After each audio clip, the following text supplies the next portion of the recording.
Election అప్డేట్స్ను అందరికంటే ముందుగానే తెలుసుకోవాలంటే ఈరోజే ఆర్టీవీ లైవ్ యాప్ని మీ మొబైల్లో డౌన్లోడ్ చేసుకోండి. 2024 సార్వత్రిక ఎన్నికల్లో ఓటర్లు తన ఓటు హక్కును చూపించినటువంటి ఉత్సుకత ఈరోజు పెరిగిన పోలింగ్ శాతం అద్దం పడుతుంది. స్థానిక సంస్థలు ప్రాదేశిక ఎన్నికల్లో చూపించవలసినటువంటి ఓటింగ్ శాతం ఈరోజు సార్వత్రిక ఎన్నికల్లో ఇంతలా పెరగడం అది అధికార పార్టీకి ఈరోజు గడ్డుకాలమా లేకపోతే కూటమికి కలిసి వస్తుందా అన్న విషయం మనతో మాట్లాడడానికి బీజేపీ సీనియర్ నాయకులు పైడి వేణుగోపాలరావు మనతో ఉన్నారు. 2024 సార్వత్రిక ఎన్నికల్లో ఓటర్లు ఈరోజు ఓటు వేయడానికి బారులు తేరి మరి ఎండని సైతం లెక్క చేయకుండా ఓటు హక్కుని అసలు ఎందుకు ఈ పరిణామాలు ఎవరికి ఇది కలిసి వచ్చే అవకాశంగా మనం ఇది జగన్ ప్రభుత్వం మీద ఉన్న వ్యతిరేకత స్పష్టంగా కనిపిస్తుంది. ఇది ఖచ్చితంగా కూటమి పనికి వస్తుంది. ఖచ్చితంగా కూటమి అభ్యర్థులు ఈ జిల్లాలో రాష్ట్రంలో ఇంచుమించు 135-150 స్థానాలు గెలిపే అవకాశం ఉంది. ఎంపీలు కూడా 20 నుంచి 22 స్థానాలు గెలిచే అవకాశం ఉంది. కానీ ఇంతలా ఓటర్లు ఎందుకు అంత ఉత్సుకత చూపే పరిస్థితి? స్థానిక సంస్థల ఎన్నికలకు ప్రాదేశిక ఎన్నికలకు మాత్రం ఓటర్లని బారులు తీసే మన పరిస్థితి. కానీ ఈ మునుపెన్నడూ లేని విధంగా ఇంతలా బారులు తీరి అంతలా స్వచ్ఛందంగా వచ్చి ఓటు వినియోగించడం అనుకున్నటువంటి ఆ బ్రహ్మమైనటువంటి కారణం ఏమని మనం అనుకోవచ్చు?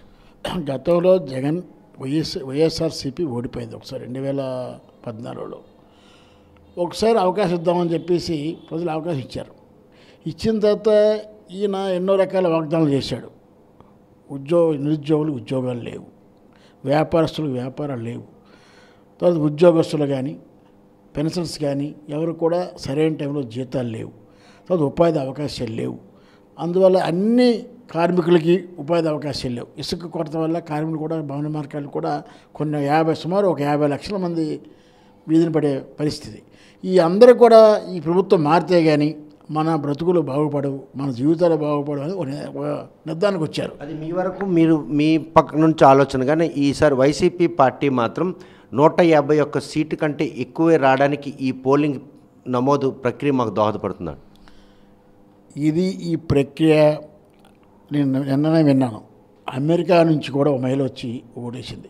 ఎంత టైం వేస్ట్, ఎంత డబ్బు ఖర్చు పెట్టి, అంత ఉత్సాహం మీద ఈ ప్రభుత్వాన్ని మార్చాలి, ఎలాగైనా ఎన్డీఏ కూటమి అధికారులు తీసుకురావాలి, ఈ ప్రభుత్వం ఉంటే ఈ రాష్ట్రం అభివృద్ధి చెందదు, మళ్ళీ విధ్వంసే తప్ప లాభం అని చెప్పి కక్షతో అందరూ ఓటర్లు కూడా ఎన్డీఏ కూటమి పెద్ద ఎత్తున వచ్చి ఓటేశారు. 2024 సార్వత్రిక ఎన్నికల్లో టీడీపీ వర్సెస్ వైసీపీఏ బరిలో ఉంటుందని రాష్ట్ర ప్రజలు నిశ్చయించుకున్న తరుణంలో చివరి క్షణంలో జనసేన, అదే బాటలో బీజేపీ మూడు కలిసి ఈరోజు పొత్తుల్లో భాగంగా బరిలో వైసీపీ పార్టీపై మూకుమ్మడి దాడి చేసే ప్రక్రియ చూస్తుంటే పొత్తుల్ని ఈరోజు రాష్ట్ర ఓటర్లు అంటే హక్కును చేసుకుని సిద్ధంగా ఉన్నారు అనుకోవచ్చా? యాక్చువల్గా భారతీయ జనతా పార్టీకి ఇండివిజువల్గా దేశంలో 370 సీట్లు వస్తాయి. ఎన్డీఏ కూటమికి 400 పైన వస్తాయి. పాత మిత్రులను కలుపుకొని అంటే దేశంలో ప్రభుత్వం బలంగా ఉండాలి. బలంగా ఉంటే నిర్ణయాలు కఠినంగా తీసుకోవడానికి అభివృద్ధి బాటలు వేస్తాయి. కఠిన నిర్ణయాల వల్ల తీసుకున్నది. ఒక బలహీన ప్రభుత్వం వల్ల కఠినమైన నిర్ణయాలు తీసుకోలేదు. కఠిన నిర్ణయాలు తీసుకోవడం వల్ల మరి దేశం అభివృద్ధి చెందదు. అందువల్ల ఈ దేశం ఇప్పుడు 11వ స్థానం నుంచి మోడీ గారు 5వ స్థానం తీసుకొచ్చారు. నెక్స్ట్ 5 సంవత్సరాల్లో దీన్ని 3వ స్థానం తీసుకురావాలని చెప్పేసి అమెరికా, చైనా తర్వాత అతిపెద్ద ఆర్థిక వ్యవస్థగా రూపుదిద్దుల ఆకాంక్షతో మోడీ గారు పనిచేస్తున్నారు. అందువల్ల ఈ కూటమి ఏర్పడే కారణం.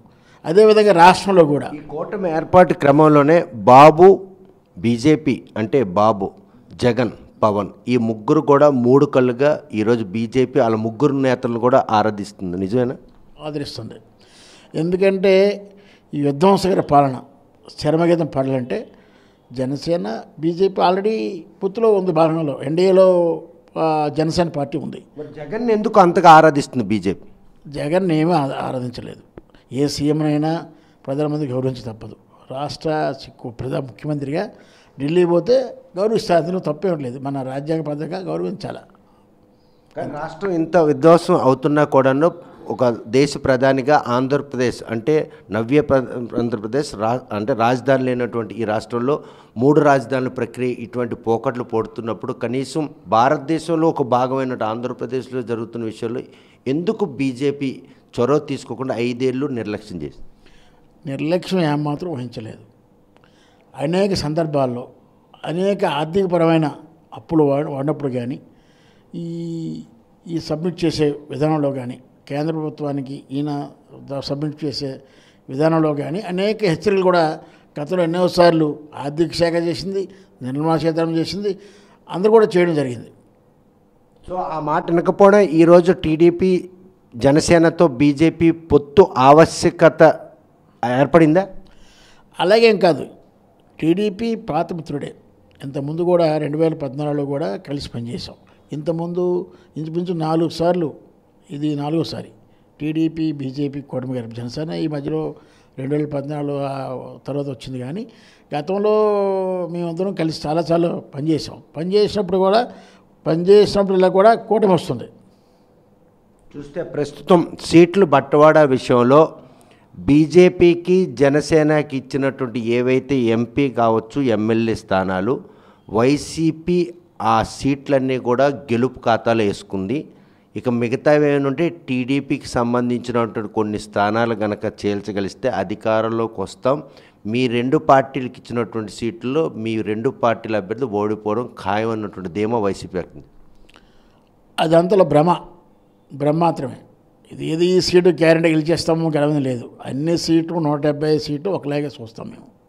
అందువల్ల అక్కడ ఉన్నటువంటి అభ్యర్థులను బట్టి అక్కడ ఉన్న రాజకీయ పరిస్థితిని బట్టి ఇచ్చి పుచ్చుకోవడం ఉంది, పొత్తున ధర్మం ఏర్పడుతుంది. అంతకుమించి ఆ ఏర్పాట్లో మీలో పొత్తు ధర్మం ఉన్నా కూడాను వైసీపీ పార్టీ బీజేపీ పోటీ చేసిన దగ్గర జనసేన పోటీ చేసిన దగ్గర మాత్రం అభ్యర్థులపై వైసీపీ పార్టీ అభ్యర్థుల గెలుపు నల్లేరు మీద నడక. ఇక మిగతా స్థానంలో వాళ్ళు దృష్టి కేంద్రీకృతం చేసి పోలింగ్ ప్రక్రియలో భాగస్వాములు. అది నల్లేరు మీద నడక కాదండి, అలా భ్రమది. అంత ఈజీ ఏం కాదు. మా ఖచ్చితంగా 10 మంది అభ్యర్థులు కూడా గెలుస్తారు, 6 మంది ఎంపీ అభ్యర్థులు కూడా గ్యారంటీ గెలుస్తారు మాకు.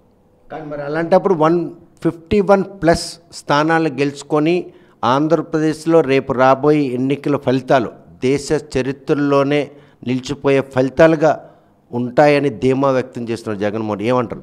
ఈ మధ్యన రాజకీయ విశ్లేషకులు ప్రశాంత్ కిషోర్ మాట అన్నారు, ఓడిపోతాం తెలిసిన అభ్యర్థి కూడా నేను గెలుస్తూ అంటాడు.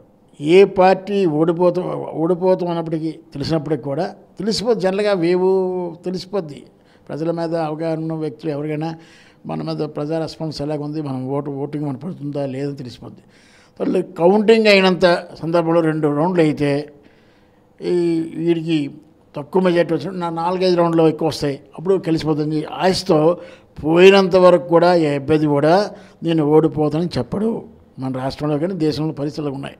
అదేవిధంగా పార్టీ కూడా ఓడిపోయినప్పుడు యాక్సెప్ట్ చేస్తారు తప్ప ఓడిపోయినంత వరకు కూడా లాస్ట్ రౌండ్ వరకు కూడా మేమే గెలుస్తూ ఉంటారు. చూస్తే ప్రస్తుతం మునుపెన్నడూ ఉమ్మడి ఆంధ్రప్రదేశ్ కానీ విభజన ఆంధ్రప్రదేశ్ పోలింగ్ ప్రక్రియ తర్వాత ఎటువంటి విధ్వంసం ఘటనలు చూడవచ్చు. ఈసారి పల్నాడు రాయలసీమలో అంతలా విధ్వంసం జరగడానికి కారణం ఏమనుకుంటున్నారు? అదే సిగ్నల్ మనకి. వాళ్ళు 7 బెదికొచ్చారు. వైసీపీ అభ్యర్థులు కానీ వైసీపీ పార్టీ కానీ ఓడిపోతామనేటువంటి పరిస్థితికి వచ్చారు. తెలుగుదేశం వాళ్ళు ఎంఐఎంలు కానీ బీజేపీ కానీ చేయలేదు. వాళ్ళు వైకాపా ఎమ్మెల్యే పిన్నెలైనా ఆయన చేశాడు, ఆయన అనుసరులు ఖచ్చితంగా చేసినప్పుడు కూడా అధికార పార్టీ పీఓ కానీ ఏపీఓ కానీ వాళ్ళు బయట పెట్టలేదు. ఈ సిట్ ఏర్పాటు చేసిన తర్వాత అవన్నీ కూడా బయటకు వచ్చాయి. అంటే ఇప్పుడు అలజడకు కారణం ఓటమి భయంతోనే వారి అలజడలు సృష్టిస్తున్నారు. అంతే, ఓటమి భయంతో అల్లలు జరుగుతున్నాయి, అంతకుమించి మరేం లేదు. బీజేపీలో ఒక సీనియర్ నాయకులుగా శ్రీకాకుళం జిల్లా ఉమ్మడి శ్రీకాకుళం 10 నియోజకవర్గాల్లో ఈరోజు కూటమి అభ్యర్థులు ఎంతమంది గెలిచే అవకాశం ఉన్నట్టు ధీమా ఏమైనా ఉందా మీకు? 10 మంది అభ్యర్థుల్లో పాలకొండకు సంబంధించి జనసేన పార్టీ పోటీ చేస్తుంది, హెచ్ఎల్కి సంబంధించి బీజేపీ పోటీ చేస్తుంది. 10 మందికి 10 మంది కూడా గెలిచే అవకాశాలు మెండుగా ఉన్న తప్పకుండా అద్భుతమైన మెజార్టీతో విజయాలు సాధిస్తారు. వైసీపీ పార్టీ మాత్రం కూటమికి కనీసం 5 సీట్లు కూడా వచ్చే పరిస్థితి లేదన్నట్టు ఒక ధీమాను వ్యక్తం చేస్తున్నారు. ఆ 5 సీట్లు ఏవైనా మీరు చెప్పగలరా? ఏ సీటు కూడా 10 సీట్లకి 10 సీట్లు గెలుస్తాం, అందులో 5 సీట్లు వాళ్ళ భ్రమ. ఎన్నికల్లో 4వ తారీఖు రిజల్ట్స్ వస్తే ఆ భ్రమలు తేలిపోతాయి. వైసీపీ భ్రమలు తేలిపోతాయి. చెప్పినా వినే పరిస్థితులు లేరు. వాళ్ళు ప్రజల మీద అవగాహన దీన్ని బట్టి అవగాహన లేదనమాట. సంక్షేమమే ధ్యేయంగా 5 ఏళ్ళు పరిపాలించినట్టు జగన్ ఈరోజు పెరిగిన ఓటింగ్ శాతం తమకు అనుకూలంగా ఉంటుంది, కూటమి ఇచ్చినటువంటి మేనిఫెస్టోకి ప్రజలు కనెక్ట్ అవ్వలేదు అంటున్నారు. అది వాస్తవేనా?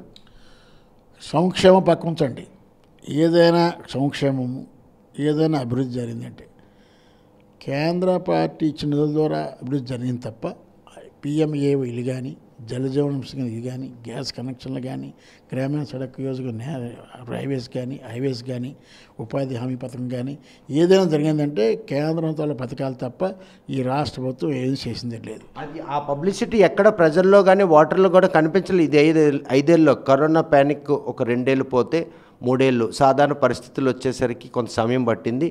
కేంద్ర ప్రభుత్వం నేరుగా ఆంధ్రప్రదేశ్ ప్రజలకి సంక్షేమం అందించిందనే విషయం ఏ లబ్ధిదారుడికైనా తెలుసా? కింద స్థాయి కార్యకర్త నుంచి మన ఎన్నికల్లో స్వయంగా మన ప్రధానమంత్రి గారు వచ్చి చెప్పారు, అమిత్ షా గారు వచ్చి చెప్పారు, జేపీ నడ్డా గారు వచ్చి చెప్పారు, కేంద్ర మంత్రులు కేంద్ర నాయకత్వాలు చెప్పేది. అలాగే రాష్ట్ర నాయకత్వం ప్రదేశ్ మేడం కానీ మిగతా రాష్ట్ర నాయకులు జాతీయ నాయకులు మేమందరం కూడా ప్రజల్లోకి చెప్పడం జరిగింది. చెప్పడం ద్వారా అంత పెద్ద ఎత్తున రెస్పాన్స్ వచ్చి మాకు ఎన్డీఏ కూటమి గెలుపుకి ప్రజలు ముందుకు వచ్చారు. చూస్తే కనుక 2004 సార్వత్రిక ఎన్నికల్లో పోలింగ్ శాతం పెరగడానికి 5 ఏళ్లలో వైసీపీ ప్రభుత్వం రాష్ట్రంలో సృష్టించినటువంటి అరాచకాన్ని ఎప్పుడు పారద్రోలుదామనే ఉద్దేశంతో ఓటరు స్వచ్ఛంగా వచ్చి తన ఓటు హక్కును వినియోగించుకోవడానికి దోహదపడమే ఈరోజు పోలింగ్ శాతం పెరగడానికి కారణమని వేణుగోపాల్ స్పష్టం చేస్తున్నారు. మరోవైపు చూస్తే కనుక కూటమి అభ్యర్థులు ఏదైతే పొత్తుల్లో భాగంగా బీజేపీ జనసేనకు కేటాయించిన స్థానాలన్నీ కూడా గెలుస్తాం, వైసీపీ ఏదైతే గెలుస్తామన్నటువంటి ధీమా చివరి వరకు కూడాను గెలుస్తామన్నట్టు ఒక ధీమా తప్ప ఓటమిని అంగీకరించలేనటువంటి తరుణం ఒక నిర్ణయంతోనే ఈరోజు పలు ప్రాంతాల్లో అలజడి సృష్టిస్తుంది. ఉమ్మడి ఆంధ్రప్రదేశ్తో పాటు విభజన ఆంధ్రప్రదేశ్లో పోలింగ్ ప్రక్రియ పూర్తయిన తర్వాత మునుపెన్నడూ లేనట్టు విధంగా ఈసారి రాష్ట్రంలో అలజడులకు వైసీపీ ప్రోత్సహించడమే దీనికి కారణం. ఓడిపోతామనే భయమే వారి చేత ఇటువంటి ఆకృత్యాలకి పాల్పడేలా చేస్తుందని చెప్పి ఆయన ఆరోపిస్తున్నారు. మరి ఈ విషయంలో జూన్ 4వ తేదీన కౌంటింగ్ ప్రక్రియ తర్వాత ఈ రాష్ట్రంలో కూటమికి జనం పట్టం కడతారా, లేకపోతే వైనాట్ 151+ అన్నటువంటి జగన్ ధీమాకి భరోసా ఇస్తారా అన్న విషయం వేచి చూడాల్సిందే. వీడియో జర్నలిస్ట్ రామకృష్ణతో సత్యం, RTV శ్రీకాకుళం. మరిన్ని వీడియోస్ కోసం ఛానల్ ని సబ్స్క్రైబ్ చేయండి, లేటెస్ట్ అప్డేట్స్ కోసం వాట్సాప్ ఛానల్ ని ఫాలో చేయండి అండ్ లింక్ డిస్క్రిప్షన్ లో ఉంది.